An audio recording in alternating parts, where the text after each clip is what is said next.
আমার নবী ডুগরে ডুগরে কাঁদছে। আমার আল্লাহ বলছেন নবী গো, আমার আল্লাহ বলছেন হাবিব গো, তুমি চোখের পানি ফেলিও না। আল্লাহ বলছেন আমি সব সহ্য করব। আমার নবী কষ্ট পাবে, আমি আল্লাহ সহ্য করব না। আল্লাহ বলে জিবরিল দেরি করো না রে, তাড়াতাড়ি করে যাও। আজকে আমার নবীর মনটা ভালো করে না। পৃথিবীর কেউ আমার নবীকে সান্ত্বনা দিতে পারবে না, আমি আল্লাহ আমার নবীকে সান্ত্বনা দেব।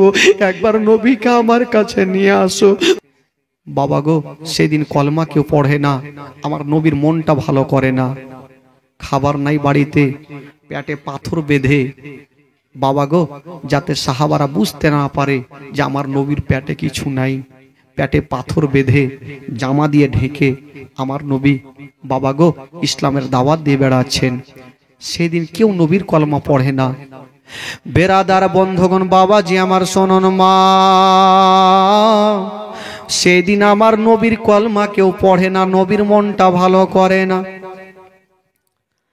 হায়রে নবী মুস্তাফা, ভাবছেন আল্লাহ গো, আল্লাহ গো আজকে আমার মনটা ভালো করে না। পেটে পাথর বেঁধে আছেন বাবা, ওরা যুবকেরা, যেই নবী না গলে আসমান জমির সৃষ্টি হতো না, যেই নবী না গলে পাহাড় পর্বত সৃষ্টি হতো না।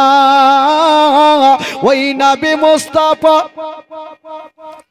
আজকে বাবা গো পেটে পাথর বেঁধে ইসলামের দাওয়াত দিচ্ছেন বন্ধুরা।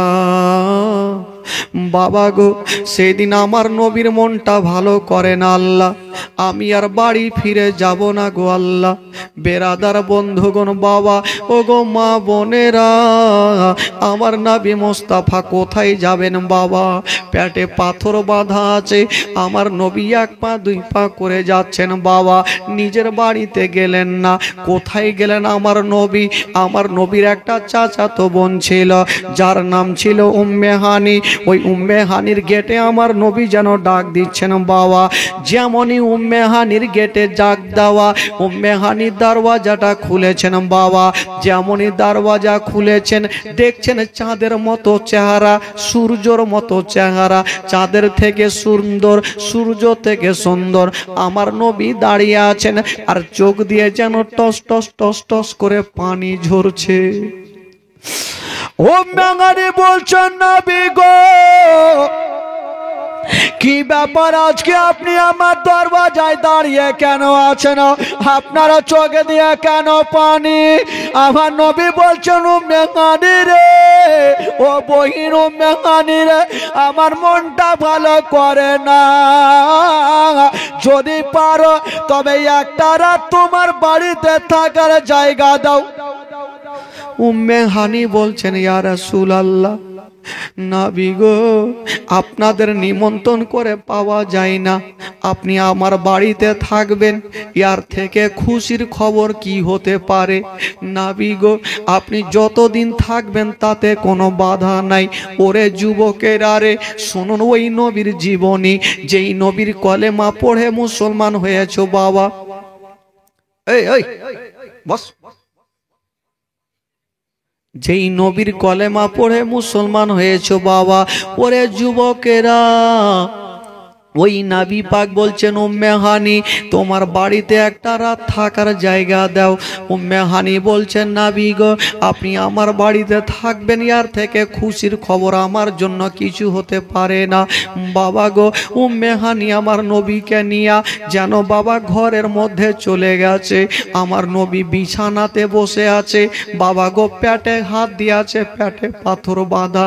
উম্মে হানিকে দেখাই নাই, শুধু আমার নবী ডুগরে ডুগরে কাঁদছে, চোখের পানি ঝরঝর করে ঝরছে। আল্লাহ, আমি কেমন করে বলবো উম্মে হানি রে, আমাকে কিছু তুমি খাবার দিয়ে দাও। ওরে যুবকেরা, আমার নবী যখন সহ্য করতে পারে না, তখন ডাক দিচ্ছেন বহিন উম্মে হানি একটু কাছে আসো। উম্মে হানি চলে আসলো, বলে বলুন ভাইয়া কি বলছেন? বলছেন উম্মে হানি রে, ওরে বহিন যদি পারো তবে একটু খাবারের ব্যবস্থা করে দাও। উম্মে হানি বল বলছেন নবী গো আমার বাড়িতে কোনো খাবার নাই, তবে ইয়া রাসূলুল্লাহ এমনই খাবার আছে যেই খাবারটা আপনাকে দেওয়া যাবে না। কি আছে বলো? বলছেন নবী গো আমার বাড়িতে শুকনা অর্ধেকটা জয়ের রুটি আছে, বাকি কিছুই নাই। আমার নবী বলছেন ও মেহানি রে ওই শুকনা জয়ের রুটি খানা আমাকে এনে দাও, এনে দাও।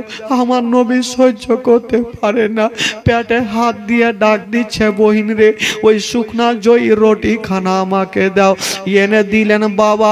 ওই নবী মুস্তাফা শুকনা জয়ের রুটি খানা নিয়েছে আর বলছে উম্মে হানি রে বলো তোমার বাড়িতে কোনো কি তরকারির ব্যবস্থা আছে?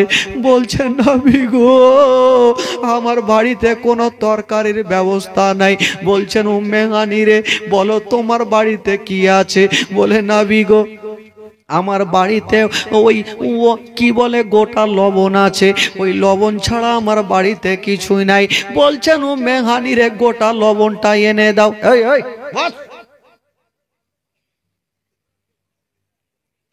গোটা লবণটা এনে দাও। আমার নবীকে গোটা লবণ দিলেন বাবা। যেমনই গোটা লবণ দিয়েছেন আমার নবী বাবা গো বলছেন ও মেহানি রে তোমার বাড়িতে কি কোনো তেলের ব্যবস্থা আছে? ও মেহানি কানতে লেগেছেন নবী গো আপনি আর বলে লজ্জা দেবেন না, যদি থাকতো তবে আপনাকে বলতে হতো না, আপনি হচ্ছেন শেষ জামানার নবী, আপনাকে আমি নিজে আগিয়ে দিতাম। বাবা গো ও মেহানি কানতে আরম্ভ করে আমার নবী বলছে উম্মে হানি চোখের পানি ফেলিও না রে, তুমি কান্দিও না, তুমি আমাকে থাকার জায়গা দিয়েছো। আমার নবী মুস্তাফা বাবা গো মা হারা বাবা হারা ওই অর্ধেকটা জয়ের রুটি নিয়া টুকরো টুকরো করে ওই লবণে গোটা লবণে লাগাইয়া আমার নবী খাচ্ছেন বাবা। আর চোখ দিয়ে যেন ঝরঝর করে পানি ঝরছে। আমার নবীর চোখ দিয়ে ঝরঝর করে পানি ঝরছে। উম্মে হানি আমার নবীর দিকে তাকিয়ে তাকিয়ে দেখছেন আল্লাহ আল্লাহ গো যেই নবী না হলে আসমান জমিন সৃষ্টি হতো না, যেই নবী না হলে পাহাড় পর্বত সৃষ্টি হতো না। আজকে ওই নবী মুস্তাফা আজকে ডুগরে ডুগরে কাঁদছে। হায় রে নবী পাক ওই অর্ধেকটা রুটি লবণে লবণে লাগায়া আমার নবী খেয়েছেন বন্ধুরা। বলছেন উম্মে হানি রে তুমি আমাকে একখানা ঘর দাও, আমি আজকে নিজের বাড়ি যাব না, আমার বাবা নাই মা নাই আমার কেউ নাই, আমি বাড়ি যাব না, একখানা তোমার ঘর দিয়ে দাও, আমি তোমার ঘরে আরাম করব। আমার নবী ঘরে গিয়েছেন বাবা, যেমনই ঘরে গিয়ে বিছানাতে শুয়েছে আমার নবী ওপর দিকে তাকাচ্ছেন আর চোখ দিয়ে যেন ঝরঝর করে পানি ঝরছে, সহ্য করতে পারে না। মার কথা মনে পড়ে গেছে, আল্লাহ আজকে যদি আমার মা থাকতো তবে মা আমাকে বুকখানে লাগাইয়া সান্ত্বনা দিত, আজকে আব্বা থাকতো আব্বা বুকে লাগাইয়া সান্ত্বনা দিত। আমার নবী ডুগরে ডুগরে কাঁদছে। আমার আল্লাহ বলছেন নবী গো, আমার আল্লাহ বলছেন হাবিব গো তুমি চোখের পানি ফেলিও না। আল্লাহ বলছেন আমি সব সহ্য করব, আমার নবী কষ্ট পাবে আমি আল্লাহ সহ্য করব না। আল্লাহ বলে জিবরিল দেরি করো না রে, তাড়াতাড়ি করে যাও, আজকে আমার নবীর মনটা ভালো করে না, পৃথিবীর কেউ আমার নবীকে সান্ত্বনা দিতে পারবে না, আমি আল্লাহ আমার নবীকে সান্ত্বনা দেব, একবার নবীকে আমার কাছে নিয়ে আসো। বাবা গো জিবরিল বলছেন ইয়ার আল্লাহ পাক আমি নবীকে কিসে করে আনবো? বললে যাও জান্নাতে কারেন্টের গাড়ি রাখা আছে, ওই বোরাক নিয়ে যাও আমার নবীকে নিয়ে আসো। জিবরিল যেমনই জান্নাতে গেলেন হাজার হাজার বোরাক রাখা আছে আর প্রত্যেকটা বোরাকের চোখ দিয়ে পানি ঝরছে। আমার নবী কি বলে, জিবরিল বলে বোরাক কাঁদছো কেন? ওই বোরাকগুলা বলছেন ওগো আল্লাহর ফারিস্তা জিবরাইল, আমরা জানি আমার নবী আল্লাহ পাকের সঙ্গে দেখা করতে যাবে, তাই বোরাকে চেপে যাবে, আমাদের প্রত্যেকের মনের ইচ্ছা নবী যেন আমার পিঠে চেপে যায়, তাই আশা করে সবাই যেন কাঁদছে। জিবরাইল বলছেন আল্লাহ গো আমি কোনটা বোরাককে নেব? আমার আল্লাহ বলছেন জিবরাইল এক কাজ করো, যে বোরাকটা সবচাইতে মোহাব্বতের ভালোবাসার কান্না কান্দে ওই বোরাকটাকে নিয়ে নাও। বাবা গো ওই বোরাকটাকে নেওয়া হইল। এবার চলে যাচ্ছেন আমার নবীর কাছে। যেমনই যেতে নাই বাবা আমার নবী উম্মে হানির বাড়িতে আরাম করছেন। আপনারা বলবেন মাওলানা তাফাজ্জল সেই দিন কি নবীর বাড়িতে জায়গা ছিল না? আর ছিল তো, উম্মে হানির বাড়িতে কেন গেলেন? এই জন্য আমার নবী গেলেন। আমার নবী ভালো করে জানে আজকে যদি আমি নিজের বাড়িতে আরাম করি তবে আল্লাহর ফারিস্তারা আসবে, আমার বিনা পারমিশনে আমার বাড়িতে ঢুকতে পারবে না, আর আমার বোনের বাড়িতে পারমিশনের দরকার পড়বে না। বাবা গো এই জন্য নবী মুস্তাফা নিজের বাড়িতে না, নিজের চাচাতো বোন উম্মে হানির বাড়িতে আরাম করছেন। জিবরিল আমিন ফারিস্তা বোরাক নিয়ে উম্মে হানির গেটে চলে আসলেন। বাবা বাইরে বোরাকটা রেখে দিয়েছেন, আর জিবরাইল যেন ঘরে ঢুকে গেল। যেমনই ঢুকেছেন বন্ধুরা আমার নবীর চোখ দিয়ে টস টস করে পানি ঝরছে। আমার নবী চোখটাকে বন্ধ করে আছে।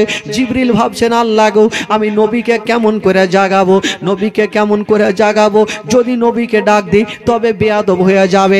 আমার আল্লাহ বলছেন জিবরাইল এক কাজ করো, তোমাকে নবীকে ডাকতে হবে না। তোমার ঠোঁটটা কি দিয়ে বানিয়েছি? বলে কফুর দিয়া। কফুর হলো ঠান্ডা। তুমি এক কাজ করো, তোমার ঠোঁট দিয়া আমার নবীর কদমে চুমা দিয়ে দাও, নবী ঠান্ডা পাবে, তখনই নবীর ঘুমটা ভাঙবে। আল্লাহর ফারিস্তা জিবরাইল আমার নবীর কদমে চুমা দিয়ে একটু সাইডে হয়ে গেলেন। আমার নবী দেখছে কে আছে, কাউকে দেখতে পেলেন না। আবার চুমা দিলেন। বাবা গই করে 3 বার চুমা দিলেন। আমার নবী বলছেন জিবরাইল বলো তুমি তো একবার চুমা দিয়েছিলে, 3 বার চুমা দিয়ে কি পেয়েছো? জিবরিল বলছেন নবী গো দুনিয়ার চিনিগুলা মিশিয়ে দিয়া যতটা স্বাদ পাই নাই আপনার কদমে চুমা দিয়া তার থেকে বেশি স্বাদ পেয়েছে, তার থেকে বেশি স্বাদ পেয়েছি।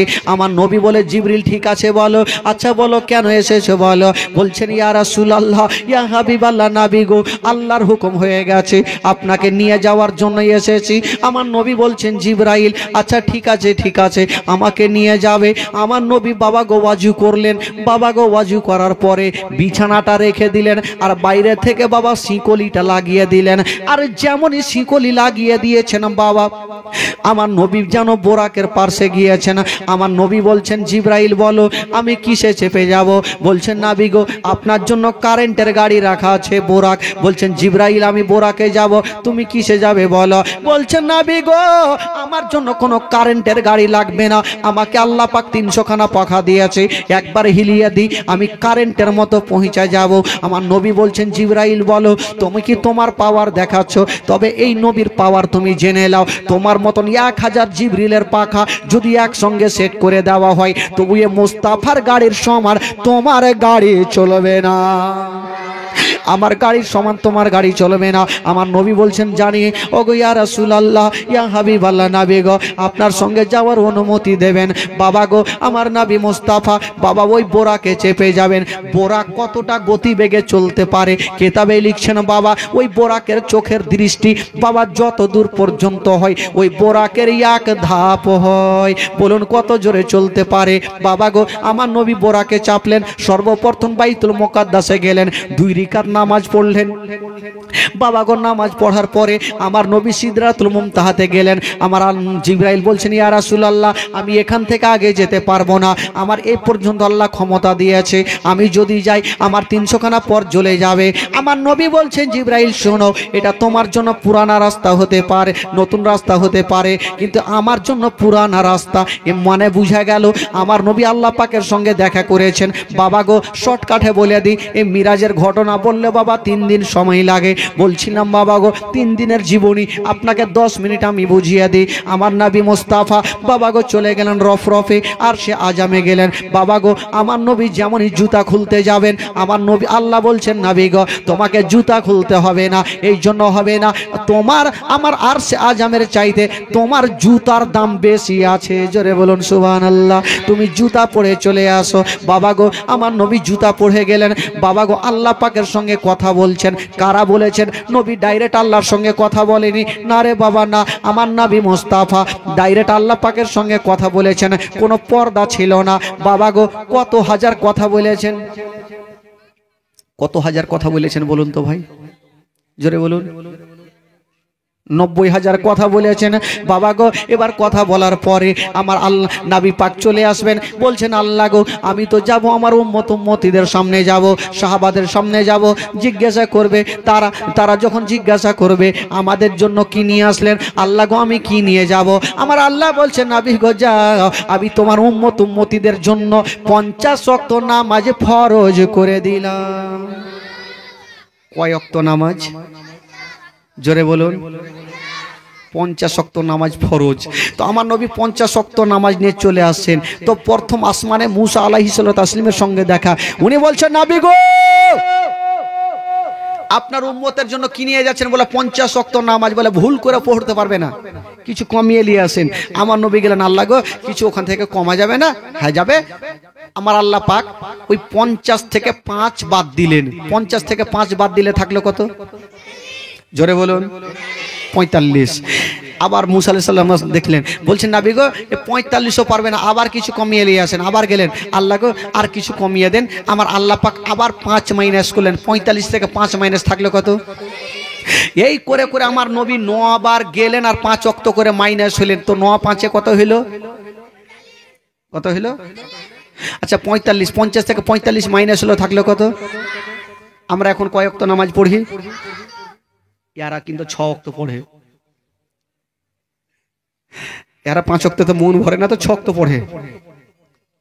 বাবা গো ভাইরা 5 ওয়াক্ত নামাজ আমার নবী নিয়ে আসলেন। ভাই বন্ধুগণ বাবাজি আমার, যদি 50 ওয়াক্ত নামাজ আসতো তো আমরা পড়তে পারতাম? হ্যাঁ, যারা যারা 5 ওয়াক্ত নামাজ পড়েন একটু হাত তুলেন তো। তুলেন তুলেন তুলেন, যারা পড়ছেন তারা তুলেন। 1 2 3 4, 3টে। আচ্ছা যারা পড়ে না তারা হাত তুলেন, যারা পড়ে না তারা তুলেন।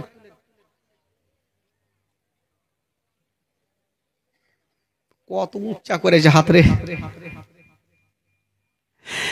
আমরা তো 5 ওয়াক্ত নামাজ পড়তে পারি না, তো 50 ওয়াক্ত কেমন করে পড়বো? জোহরে এদিক ওদিক, আসরে ঘসর ফসর, মাগরিবে ভুলে গেলাম, আর ঈশাতে ঘুমাইলাম, তো ফজরে উঠলাম না। हमारे अवस्था जोहरे इधर उधर असर में घसर फसर मगरिब में भूल गए ईशा में सुआ तो फजर में नहीं उठा আমরা 5 ওয়াক্ত নামাজ পড়তে পারি না। বাপ রে কি আসলো এগুলা রে, রাখ বাবা রাখ। সুবহানাল্লাহ মাশাআল্লাহ, এই তো সব চলে আসছে। এবার বলুন একটা কথা ভাই, আমার নবী যখন আসলেন এই আসা যাওয়াতে কয় বছর কাটলো গো?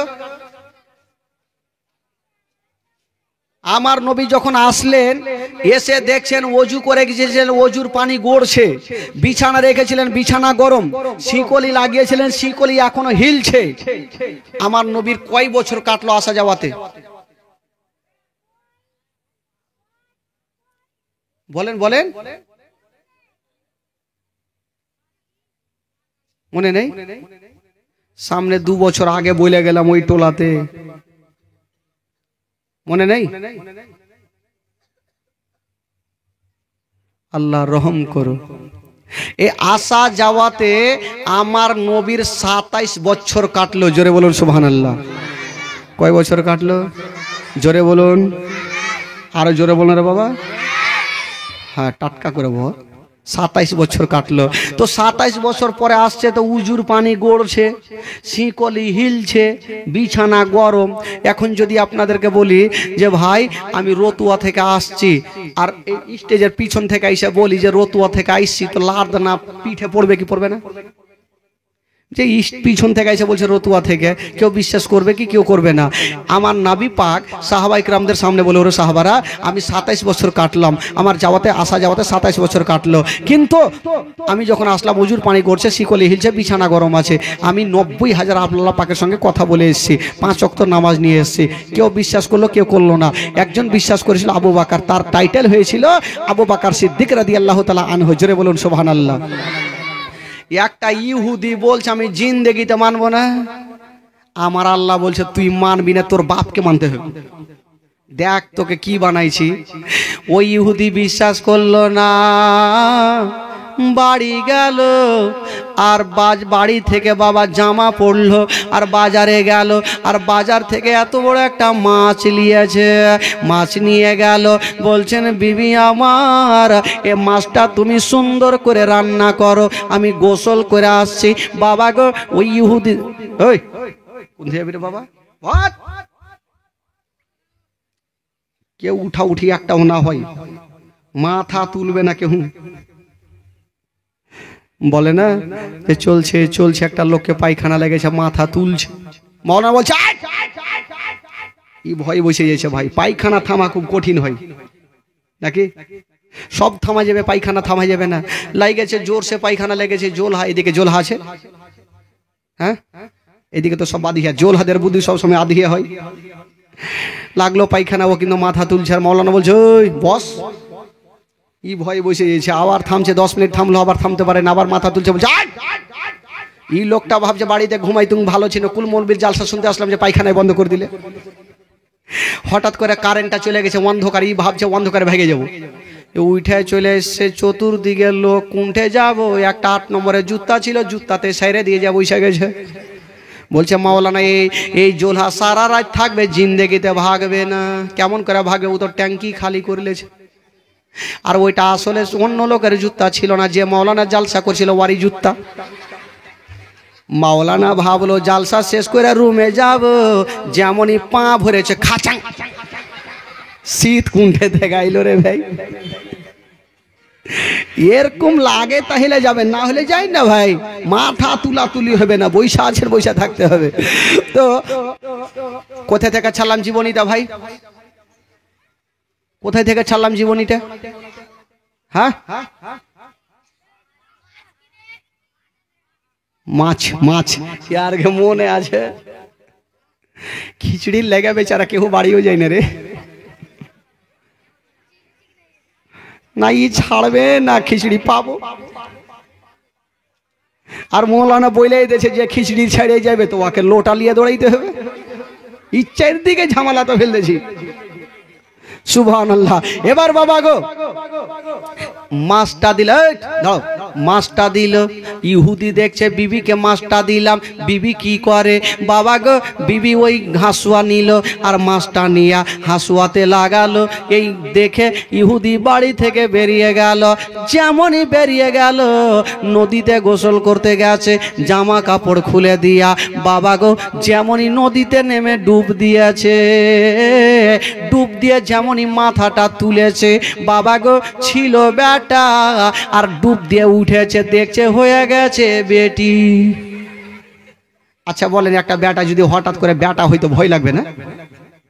বাড়া বাড়া চুল হয়ে গেছে, কি হইল, কি স্বপ্ন দেখছি না কেমন? না না স্বপ্ন তো দেখি না, সত্যি বাবা গো বেটি হয়ে উঠেছে, সুন্দরী একটা রূপসী বেটি, কিন্তু এমন জায়গাতে উঠেছে ওই নিজে বাপ জন্মের জায়গা দেখেনি, অন্য জায়গাতে উঠেছে। এবার ভাবছে ইহুদি কোন দিকে যাব, কোথায় যাব? বাবা গো উলঙ্গ অবস্থায় যাওয়া যাবে না। ওই বাবা গো নদীতে একটা বাদশা জাহাজ নিয়ে চলে আসছিল, দেখছে সুন্দরী মেয়ে নদীতে ভাসছে, বাবা গো জামা দিল, কাপড় দিল, তাকে জাহাজে তুললো, তুলে নেওয়া যাওয়ার পরে বাবা গো বাড়ি নিয়ে গেল। বাবা গো বাদশা বলে এত সুন্দরী মেয়েকে ছাড়া যাবে না, বিবাহ করলো, 1 বছর কাটলো, একটা সন্তানের মা হইল, 2 বছর কাটলো, 2টা সন্তানের মা হইল, এই করে করে 7টা বছর কাটলো, 7টা সন্তানের মা হইল।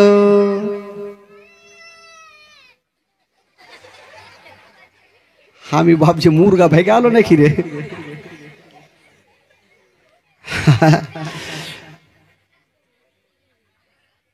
7 বছরে কটা সন্তান হইল জোরে বলুন। ইহুদি কিন্তু এই কথাটা বলে না যে স্বামী গো আমি ছিলাম বেটা হয়েছি বেটি, কে তার কথা বিশ্বাস করবে? বললে তো ঠুকন খাইবে।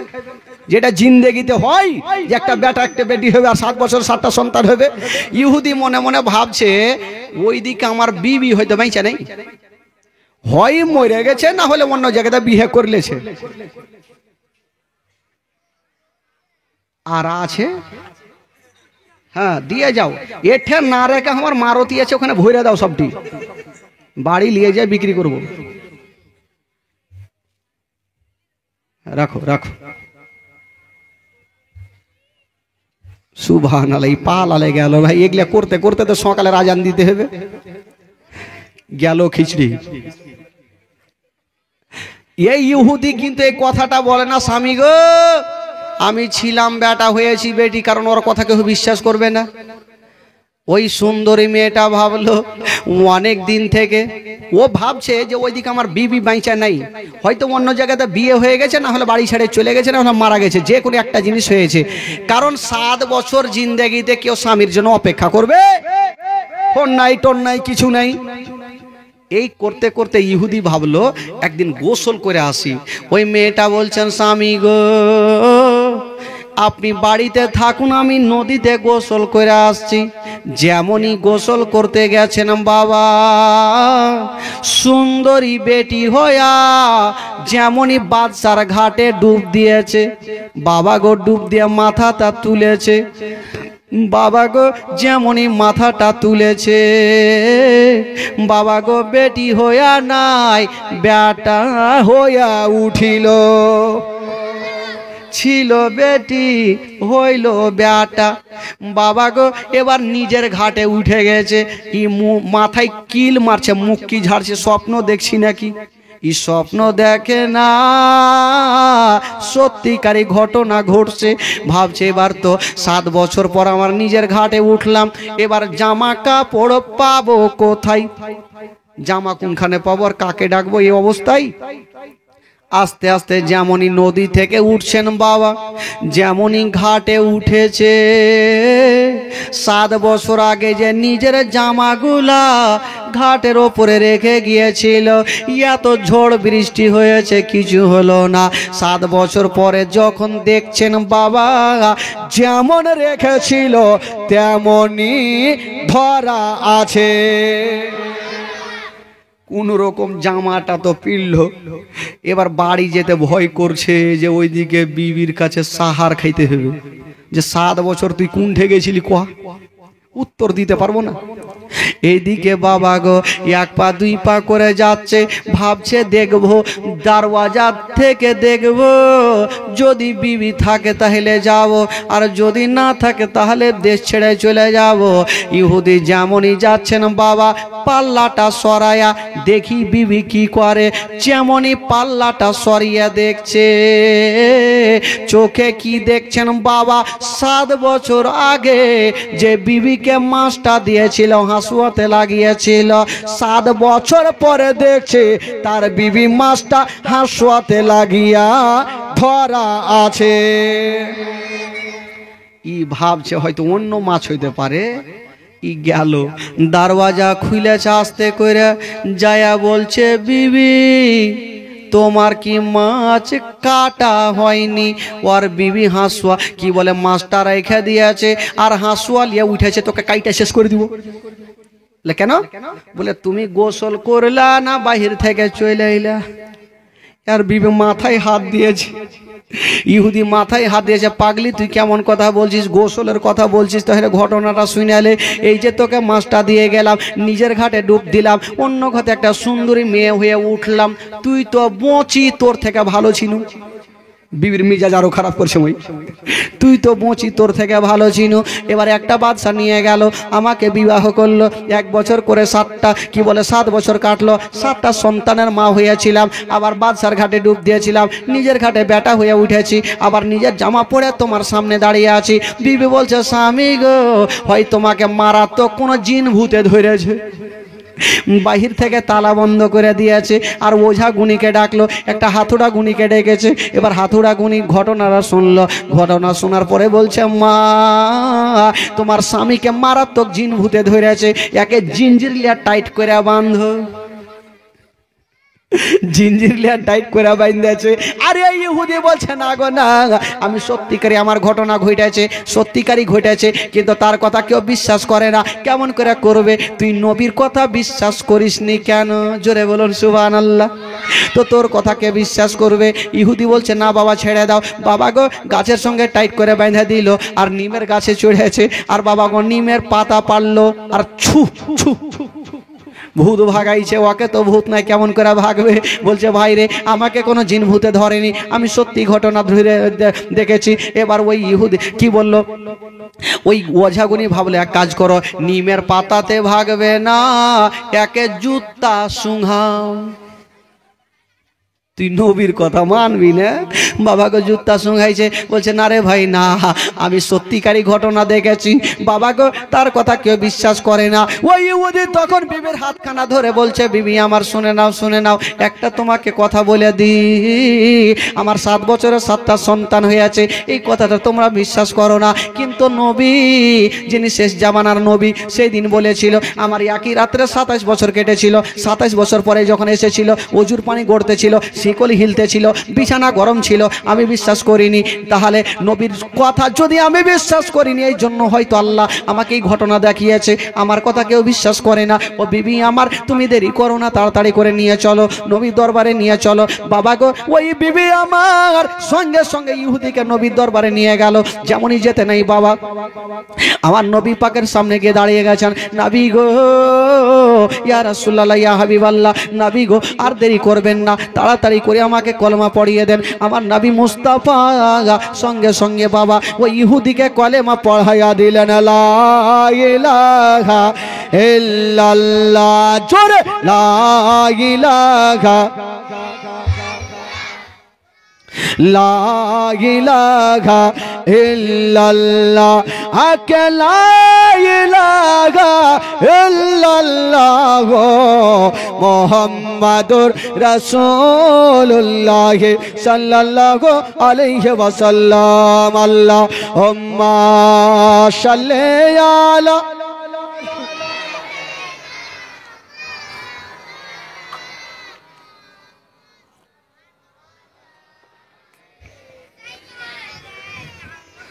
ওয়ালা আলে সাইয়্যিদিনা মাওলানা মুহাম্মদ সাল্লাল্লাহু তাআলা আলাইহি ওয়াসাল্লাম। একবার গোটা মাজমা হাত তুলে বলুন তো সুবহানাল্লাহ, জোরে বলুন ইয়া রাসূলুল্লাহ। নারায়ে তাকবীর, নারে রিসালাত, মাসলাকে আলা হযরত। বাড়ি চলো, খুঁজে যাব না। এই এই এই, উঠা উঠি হবে না, এদিকে খালা কেউ উঠবে না, একটাও কেউ উঠবে না। বেরাদারান ইসলাম বন্ধুগণ, বাবাজি আমার ভাইরা, এবার আবু জেহেল আনফান আনফান করে চলেছে আমার নবীর কাছে। আবু জেহেল ভালো ছিল না বদমাশ ছিল ভাই? জোরে বলুন। আবু জেহেল এসে বলছে, ভাতিজা। বলে কি হলো চাচা? বলে ভাতিজা, আমি শুনলাম তুমি আল্লাহ পাকের সঙ্গে তোমার দেখা করেছে। বলে হ্যাঁ এসছি। বলে ভাতিজা, আজকে তোমাকে কয়েকটা প্রশ্ন করব, উত্তর যদি দিতে পারো তাহলে ঠিক আছে, যদি না পারো তবে জিন্দা রাখবো না। আচ্ছা বলুন তো ভাই, আমার নবী উত্তর দিতে পারবে কি পারবে না? জোরে বলুন। এমন কোন পৃথিবীর প্রশ্ন নাই যে আমার নবী উত্তর দিতে পারবে না। চাচা গো কি প্রশ্ন করবেন করেন। তো আবু জেহেল একখানা পাথর নিয়েছে, পাথর, এত বড় পাথর নিয়ে এইভাবে টাইট করে মুঠি বাঁধা বলছে, ভাতিজা আমার হাতে কি আছে যদি বলতে পারো তোমার কলমা পড়ে মুসলমান হব। তো আবু জেহেলের হাতে কি আছে আমার নবী বলতে পারবে কি পারবে না? জোরে বলুন। আমার নবী বলছেন, চাচা এক কাজ করেন, আমি বলবো তোমার হাতে কি আছে না তোমার হাতে যে আছে ওই বলবে আমি কে দাঁড়িয়ে আছি। জোরে বলুন সুবহানাল্লাহ। আবু জেহেল বলছে, বাপের কালে শুনিনি এরকম প্রশ্নের উত্তর শুনিনি, আমার হাতে আছে পাথর, এ জিন্দেগি দেখি কথা বলে। দেখি কানের কাছে হাত লাগিয়ে দেখি, আহ ওই একদিন আবু জেহেল এসে নবীকে কয়, আমার হাতে কি রয় বল, শুনতে যে চাই শোন, হাত লাগিয়ে কান, আল্লাহ আল্লাহ শোন, হাত লাগিয়ে কান, আল্লাহ আল্লাহ আল্লাহ আল্লাহ আল্লাহ আল্লাহ বলো জি আল্লাহ গো আল্লাহ, আল্লাহ গো আল্লাহ বলো জি আল্লাহ ও আল্লাহ আমার নবীজির সম্মান আল্লাহ ও আল্লাহ আমার নবীজির সম্মান আল্লাহ ও আল্লাহ। আবু জেহেল ভাবলো আমার হাতে পাথর আছে, জিন্দেগিতে কথা বলবেন, একবার লাগিয়ে তো দেখি। যেমনই লাগিয়েছে ওই আবু জেলের হাতে পাথর খানা আমার নবীর ওপরে কলেমা পড়ে। আবু জেহেল রাগের মাথায় পাথরকে তুইলা এক আছাড় বলছে, হারে ভাতিজা, এত শক্ত করে মুঠি বাঁধা রাখলাম, তুমি জাদু কোনটা দিয়ে ঢুকাইলে? কি টেঁড়া কি আর ভালো হইবে? বলছে এত শক্ত করে মুঠি বাঁধলাম, তো জাদু কোনটা দিয়ে ঢুকাইলে? ভাতিজা আর একটা প্রশ্ন করব। বলে করো তাহলে। বলে ভাতিজা একটা দল গেছে মুলকের শাম, ওই দলটা কখন এই মক্কাতে ফিরে আসবে যদি বলতে পারো তোমার কলমা পড়বো। আচ্ছা বলুন তো ভাই, কে কখন দিল্লি বোম্বাই যাবে না যাবে, কখন আসবে, কেউ বলতে পারবে? কেউ মনের কথা কাউরি বলতে পারবে ভাই? কিন্তু আমার নবী পারবে কি পারবে না? একটা বাদশা গেটে লিখেছে, যে আমার মনের কথা বলতে পারবে 10,000 টাকা, আর বলতে গিয়ে যদি না পারে তাহলে তার মাথা কিন্তু কেটে নিবে। সবাই দেখছে, লেখা আছে বাদশার মনের কথা বলতে পারলে 10,000। খা লাগে একটু, চুপাও গে, খা লাগে চুপাও একটু, ওই বাড়ি চলে যান, ওই বাড়ি যান যান। বাবা গো, এবার দেখছে ক্যালেন্ডারে লেখা বাদশার মনের কথা বলতে পারলে 10,000, আর বলতে গিয়ে যদি না পারে তবে তার মাথা কাটবে। কে যাবে? পা বাড়াইছে, নিচের লাইনটা যখন পড়ছে ঘুরে ভাগছে। কেউ পারে না, কেউ পারে না। একটা ছোট্ট বাচ্চা চলে আসছে, ভাই লিয়ে যাও না গে, খালাগে কানছে একটু, লিয়ে যাও না গে, ওই বাড়িতে লিয়ে যাও, লিয়ে যাও না, আমার কাছে লিয়ে এসো, ওকে ওকে জালসা শুনাই। হ্যাঁ, তো কেউ বলতে পারেন একটা বাচ্চা কিন্তু চলে আসছে, এই যে ছোট্ট বাচ্চা 3-4 বছরের বাচ্চা, টুনির মা গান দিছে, চলে আসছে বেচারা মূর্খ বাচ্চা। এসে দেখছে লোকের ভিড়, বলে কি হয়েছে গো, লোকজনের এত ভিড় কেন? বলছে দেখছো বাবা, ওই যে ওখানে লেখা আছে বাদশার মনের কথা যদি কেউ বলতে পারে 10,000, আর বলতে গিয়ে যদি না পারে তবে তার মাথা কাটা হইবে। তো বাচ্চাটা বলছে তোমরা পারবা না? বলছে তোর মাথা খারাপ, বড় বড় মাস্টার সাহেব হাজি সাহেব পারে না, তুই পারবি? বাচ্চাটা বলছে হ্যাঁ আমি পারবো। বলে না রে বাবা, তুই যাইস না, তোর বেকার মাথা কাটবে। বলে না, টাকা আনালে আমি বাড়ি যাবো না। ই চলে গেল, যে গেটম্যান উজির আছে, উজিরকে বলছে উজির সাহেব, আপনার বাদশার মনের কথা আমি বলবো। উজির সাহেব মাথাটা হাত দিয়েছে, বাবারে তোর চেহারা দেখে খুব ময়া লাগছে, বেকার তোর মাথা কাটবে, তুই যাস না। বলে না, টাকা আনালে বাড়ি যাবো না। টাকা লিব। গেল বাদশার কাছে, বাদশা নামদার, এই যে আপনার মনের কথা বলার জন্য চলে এসে বাচ্চাটা। তো বাদশা বলল ধুর, বড় বড় মাস্টার পারে না, এই বাচ্চাটা কি করবে, লে ভাগ। বাচ্চাটা বলছে আগে টাকা দেন। বলছে তুই বলতে পারবি? বলে হ্যাঁ বলবো। বলে বল তাহলে। বলছে এমনি বলি, এখন বলবো সত্যি বলে আপনাকে, আমাকে 2-4 টামাটা দিয়ে ভাগিয়ে দিবেন। লোকজনকে আগে ডাকেন, সবারই সামনে বলবো, তাহলে টাকা পাবো। তো যাকে সবারই সামনে যখন মরবি তো ডাকা হইলো, সব হাজি সাহেব, মাওলানা সাহেব, মুফতি সাহেব, মাস্টার সবকে ডাকা হয়েছে। এই রকম করে সভা সাজিয়েছে, এরকম করে প্যান্ডেল সাজিয়েছে। আর বাদশাকে বলেছে, বাদশা বলছে এক কাজ কর, এই বাচ্চাটাকে বলছে শোন, একটা উজিরকে হাত তারওয়ারিলে দাঁড়িয়েছে, আর বলছে যখন বলবো যে আমার মনের কথাই এটা চলে না, তখন তারওয়ারি চালিয়ে দিবে, বাচ্চার মাথা কেটে যাবে। তো সবাই কাঁদছে, আহারে বাচ্চাটা আজকে বেকার বেকার মারা যাবে, সবাই কাঁদছে, মনের কথা বলতে পারবে না। আর বাচ্চাটা কিন্তু, ও কিন্তু টুনির মা কহেই যাচ্ছে, টাকা লিবাইছে, যা হইবে হবে। এই করতে করতে বাদশা বলল যে বল তাহলে মনের কথা। কিন্তু বাদশার বিবি ওই দিকে হুড়া মারছে, এই মিনসা মানে বাদশাকে মনে হয় বলে দিবে তোমার 10,000 চলে যাবে মনে হয়, মানে যার যত টাকা হয় তোর তত হাই হাই বেশি হয়। তো বাদশা বলল তোর মাথা খারাপ, মনের কথা কি আর একটা গাহে, হাজার হাজার গাহে, এটা যদি বলে তো বলবো এটা গাহে না, আমার অন্যটা গাহিছে। কি করে বলতে পারবে? বলছে বল, বাচ্চাটাকে বলছে তো বলো তাহলে মনের কথা আমার কি আছে। তখন চট করে বাচ্চাটা বলছে, বাদশাহ সাহেব যদি সত্যি বলি হ্যাঁ বলবেন, মিথ্যা বলে না বলবেন না। বলে হ্যাঁ বলো। বলছেন বাদশাহ সাহেব আপনার মনের মধ্যে সব সময়ের জন্য এটাই গাইছে, লা ইলাহা ইল্লাল্লাহ মুহাম্মাদুর রাসূলুল্লাহ সাল্লাল্লাহু তাআলা আলাইহি ওয়াসাল্লাম। জোরে বলুন সুবহানাল্লাহ। তো বাদশাটা কিন্তু মুসলমান ছিল। বাদশাহ মনে মনে বলছে যদি আমি কহি যাই এই কলমাটা আমার মনে গাহে না তো লোক বলবে ই হিন্দু থেকে খারাপ। কহবো তো কহবো কি। ওর বিবি কইছে গেল রে মিনসা, গেল টাকা, হুড়া মারছে, টাকা গেল।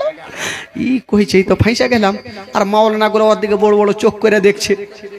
দেখি বাদশাহ কি কহে, ওর মনে পাহিলা কালমাটা আছে কি নাই। যার মনের মধ্যে পাহিলা কালমা নাই ও ফের মুসলমান। বাদশাহ দেখে চিন্তা ভাবনা করতে করতে কইছে টাকার জায়গাতে মান সম্মান থাকলে বহু টাকা হবে। কইছে হ্যাঁ রে বাবা তুই সত্যি বলেছিস, আমার মনে এটাই গেছে। ই 10,000 টাকার ব্যান্ডেল বাবা ওকে দিয়ে দেশে বাচ্চাটাকে। বাচ্চা টাকা পেয়েছে আর থাকে। ও আবার টুনির মা করতে করতে গান গাইছে চলিয়েছে। গেটে ওই উজির চালহা ও চট করে বাচ্চাকে ধরে এসে মানে টাকাতে লোভ হয়ে গেছে। বলাই তুই তো বাদশার মনের কথা বললি, আমার বলতে পারবি? বলে কেন কি হলো? বলে আমার বলতে পারলে তোকে 10,000 টাকা দিব, না পারলে তোর 10,000 টাকা নিয়ে নিব। মানে টাকাতে লোভ। তুই বাচ্চাটা বলছে দেখ বেশি বাড়াবাড়ি করিস না, হলে তোরও টাকা চলে যাবে। বলছে বলতে হলে বলে এঠে বলবো চলো বাইরে, ভিতরে এখনো সবাই বৈশাই আছে, প্যান্ডেল লাগা আছে। গেল উজির মশা বলছে বাদশা নামদার এই বাচ্চাটা আমার মনের কথা বলবে। উজির ভাবছে যে পাহিলা কালমা যার মনের মধ্যে নাই ও মুসলমান নয়, আর তো আর কিছু নাই, যেটা বলবে আমি বলে এটা আমার গায়ে না। তো বাদশাহ বলল তোরও মনে হয় টাকা গেল, তোরও টাকা আর থাকবে না। উজির বলল না আমার টাকা জিন্দেগি দিতে পারবে না। বলছে বলো কি মনে আছে। তখন বাচ্চাটা বলছে উজির সাহেব আপনার মনের মধ্যে সব সময় এটাই গাইছে, বাদশাহ বেঁচে থাক আমার চাকরি চলতে থাক, বাদশাহ বেঁচে থাক আমার চাকরি চলতে থাক। বাদশাহ বড় বড় চোখ করে দেখছে উজিরের দিকে। যদি উজির বলে দেয় যে বাদশাহ বাইচা না থেকে মরে যাক তো ওকে এখনিকা জবাই করে দেবো। উজির চিন্তা করছে কহি তো কহি কি। উজির চিন্তা ভাবনা করতে করতে ভাবছে আল্লাহ এখন যদি বলি যে না বাদশাহ না বাইচা মরে যাক তাহলে তো আমি এখনিকা শেষ। চলে গেল, টাকা দিয়েও চলে গেল। ই লাস্টে বলছে হ্যাঁ রে বাবা তুই ঠিকই কহেছিস। ই 10,000 টাকা করে 20,000 টাকা লিয়ে আর থাকে ওঠে। ও বাবা গান গাইতে গাইতে ভাগছে। উজির 2-4টা গুন্ডাকে লাগিয়ে দিল, 3টাকে যা টাকা কেড়ে লিয়াই। यार পিছনে বাচ্চা দেখছে ব্যাপার খারাপই তো, টাকার লোভ সবারই আছে, টাকা কাড়বে। বাচ্চাও একদম লুঙ্গি ছাইটা ভাগছে। ভাগতে ভাগতে বাচ্চা দেখছে আর পারা যায় না, ভাগতে আর পারবো না। একটা কাঁচা কবর ছিল, টাকাটা গাছের তলাতে ফেলে দিয়ে ওখানে যাইয়া হাইরে গড়াগড়ি করে কাঁদছে। এরা যাইয়া উঠেছে ওই টাকা দে। বলে টাকা ওই যে গাছের তলাতে নিয়ে এলাও। তো বলে টাকা নিয়ে নেবো ঠিক আছে, তোকে মারলাম না কাটলাম না, তো তুই এখানে কাঁদছিস কেন? বলছে বলিও না ভাই, টাকাটা যখন লিয়া ভাগছিলাম एक कबर থেকে आवाज আসছে আর বলছে ওরে ছেলে রে তোর পিছনে 3টা গুন্ডা পড়েছে টাকা ছিনার কাঢ়ার জন্য, যার 4টা বাপ হইবে তোর টাকা লিবে। এ বাচ্চাটা এবারে এরা বলে চল বাচ্চার কথা শুনবো না, চল টাকা লি। এরা গেল, 3 জনা গেছে, বলে ওই রহিমের বাপ টাকাটি লে। বলছে আমি লিব না। বাচ্চাটা কি খুলে যার 4টা বাপ ওই লিবে, আমার তো একটা বাপ আমি লিব না, তুই লে। কইছে তোর একটা বাপ আর কি 6টা বাপ আমি লিব না, তুই লে। এরা 3 জনা পাগলার মতন ঘুরে গেল আর বাচ্চা টাকা লিয়ে ভাগলো। তো বাবারে মনের কথা কেউ বলতে পারবে না, কিন্তু আমার নবীর বলতে অসুবিধা হবে না। জোরে বলুন সুবহানাল্লাহ। আবু জেল বলছে ভাতিজা বলো ওই দলটা কখন ফিরে আসবে, বলতে পারলে তোমার কলমা পড়বো। আমার নবীর জবান থেকে বেরিয়ে গেল চাচা ওই দলটা কালকে সূর্য ডুবার আগে আগে দলটা পৌঁছা যাবে। জোরে বলুন। আমার নবীর জবান থেকে বেরিয়ে গেল, পূর্ণ হবে কি হবে না ভাই? জোরে বলুন।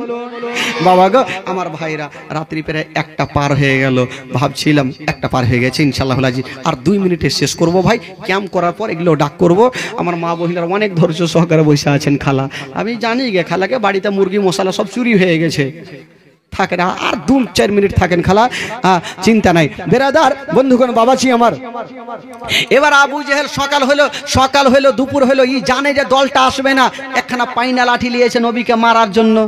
যেমনই নিয়েছে বাবা নবীর কাছে হাজির, ওগো আলামিন, ওগো ভাতিজা, দলটা তো এখন এলো না। বলছেন চাচা সূর্য তো ডুবতে দাও, সূর্য ডুবার আগে আগে চলে আসবে। বাবা গো, আবু জেহেল সূর্যর দিকে দেখে আছে, সূর্যটা লাল হয়ে গেল। বাবা গো, সূর্য তো অর্ধেকটা ডুবে গেল, দলটা এলো না। সূর্যটা পুরোটা ডুবে গেল, দলটা এলো না। আবু জেহেল পাইনা লাঠিলে আমার নবীর সামনে দাঁড়িয়েছে, ভাতিজা আজকে কেউ তোমাকে আমার হাত থেকে বাঁচাতে পারবে না। বললো কেন? বললো ভাতিজা তুমি তো মিথ্যা হয়ে গেলে। বললো কেন? বলে তুমি বলেছিলে দলটা চলে আসবে, এখন পর্যন্ত দলটা আসলো না। বললো চাচা গো, কে বললো দলটা আসলো না? তবে চাচা সূর্য এখনো ডুবেনি। বললো ডুবে গেছে, আমি নিজের চোখে দেখেছি। বলে চাচা গো একবার দেখে নাও, সূর্য ডুবেনি। আবু জেহেল ভাবলো না, হইতে পারে না, সূর্য ডুবে গেছে। বাবা গো, আবু জেহেল ঘুরে সূর্যর দিকে দেখতে যাবে, যেমনই ঘুরতে দেরি না আমার নবী মোস্তাফা শাহাদত আঙ্গুল ইশারা করে দিয়েছেন বাবা। আর যেমন ইশারা করে দিয়েছেন বন্ধুরা, ওই ডুবা সূর্য উঠে আসরের টাইম হয়ে গেল। ডুবা সূর্য উঠে আসরের টাইম হয়ে গেল। আর বাবা গো, আবু জেহেল বলল ভাতিজা কি ব্যাপার, সূর্য তো ডুবেছিল, উঠলো কেমন করে? বাবা গো, সঙ্গে সঙ্গে ওই সূর্য ডুবার আগে আগে দলটা চলে আসলো। আবার আবু জেহেল বলছে ভাতিজা আমি জাদু তো বহু দেখেছি, তোমার মতন জাদুঘর দেখিনি, তোমার জাদু দুনিয়াতে চলে, আজকে বুঝে গেলাম তোমার জাদু ওই আসমানে ও চলে, ই জিন্দেগিতে মানবে না। বাবা গো, যে মানবে না তাকে জিন্দেগিতে মানা যাবে না। আল্লাহ সাল্লি আলা মাওলানা মুহাম্মদ।